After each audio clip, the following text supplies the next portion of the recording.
Let's face it, the halfway mark of the season is quickly approaching for the Toronto Raptors.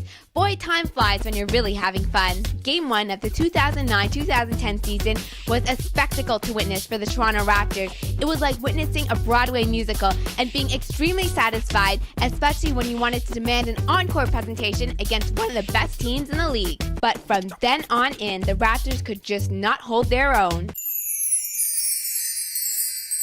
We all knew they were struggling mightily on the defensive end, but adding 9 new players to the mix was more than just an adjustment. It was a state of buying into the schemes that Jay Triano, the coach of the Toronto Raptors, wanted to integrate.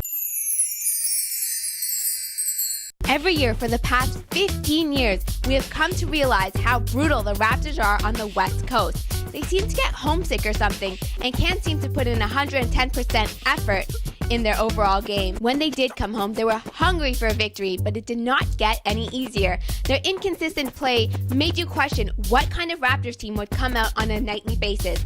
It was getting me exhausted.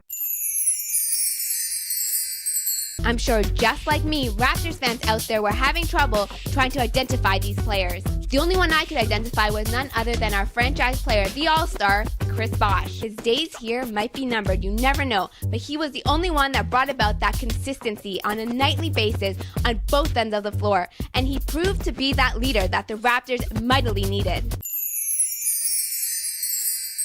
It is funny to witness what a fresh new start in a new year does to a team's character. Since the new year, the Raptors have won 8 of their last 11 games, and those 3 losses come to, well, none other than the best in the East, the Boston Celtics, and, well, a sub-500 team, the Indiana Pacers. But success comes through practice and, of course, a more favorable schedule. With days off, it just gives the team time to learn and buy into Jay's system.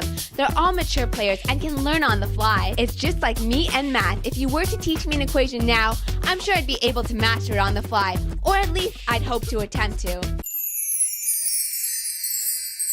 The players are gelling well, and we're witnessing Jarrett Jack's creative distribution skills along with the clutch shooting of Hedo Turkoglu, and not to forget the veteran savviness of Rasho Nesterovic, to name a few. So far, Andrea Bargnani, one of the core 3 players that never left, is just what Chris Bosh was asking for. He's a banger in the paint and a guy you can kick it out to shoot it from mid-range.